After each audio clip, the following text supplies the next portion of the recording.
جب انسان 40 برس کا ہو جاتا ہے تو بسم اللہ الرحمن الرحیم۔ کیا آپ جانتے ہیں کہ 40 سال کی عمر کے بعد انسان کی زندگی کا رخ ہی تبدیل ہو جاتا ہے۔ یہی وہ عمر ہے جہاں سے یا تو بندہ اللہ کے قریب ہو جاتا ہے یا شیطان کے بہکانے میں آ کر سب کچھ ہار دیتا ہے۔ حضرت عبداللہ بن عباس رضی اللہ تعالیٰ عنہ سے روایت ہے کہ رسول اللہ صلی اللہ علیہ وسلم نے فرمایا، قیامت کے دن بندے کے قدم نہیں ہٹیں گے جب تک کہ اس سے اس کی عمر کے بارے میں سوال نہ کر لیا جائے کہ اس نے اسے کس چیز میں گزارا۔ جامع ترمذی حدیث 2417 درجہ حسن صحیح۔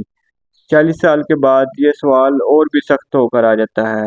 قرآن پاک میں ارشاد فرمایا ہے، ترجمہ، یہاں تک کہ جب انسان اپنی پوری قوت کو پہنچ جائے اور 40 برس کا ہو جاتا ہے تو وہ یہ کہتا ہے، اے میرے رب، مجھے توفیق دے کہ میں تیری نعمتوں کا شکر ادا کروں۔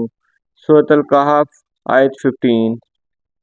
یہ آیت بتاتی ہے کہ 40 سال شعور، حساب اور رجوع کی عمر ہے۔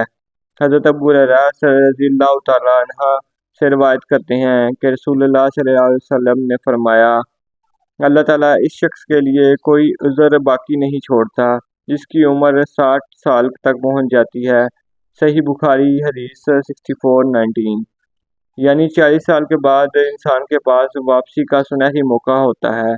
40 سال کے بعد زندگی کا ہر دن امتحان بن جاتا ہے۔ جو اس عمر میں توبہ، نماز اور تقوی اختیار کر لے وہ شیطان کے دار سے محفوظ ہو جاتا ہے۔